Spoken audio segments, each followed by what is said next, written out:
you went to the Minister Michael Lobo's house and all, was it a courtesy call or what was it exactly? थोडा खाली घे.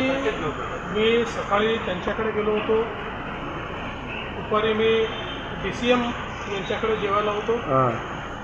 संध्याकाळी आता पुन्हा मी विश्वजित राणे यांच्याकडे जाणार आहे आणि जेवढे प्रमुख नेते आहेत या सगळ्यांच्याकडे मी जाणार आहे. आज बऱ्याच मंत्री महोदयांच्या किंवा आमदारांच्या भेटी देखील मी या ठिकाणी घेतल्या. I am trying to understand perspective काय चाललं आहे, काय नाही, काय केलं पाहिजे असं सगळं समजून घेण्याचा आमचा प्रयत्न आहे. काय अंदाज आला 2 दिवसाच्या दौऱ्यात गोव्याचा अंदाज काय आला?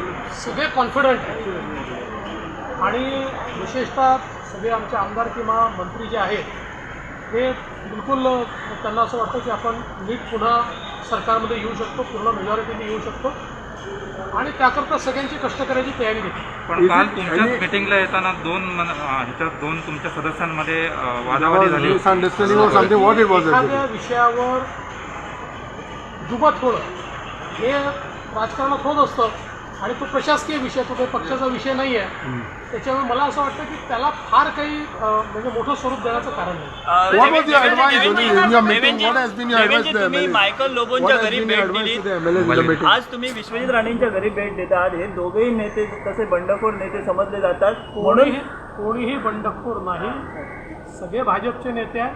कृपया त्यांना बंडखोर म्हणून त्यांचा अपमान करू नका. But they will remain with the BJP? BJP.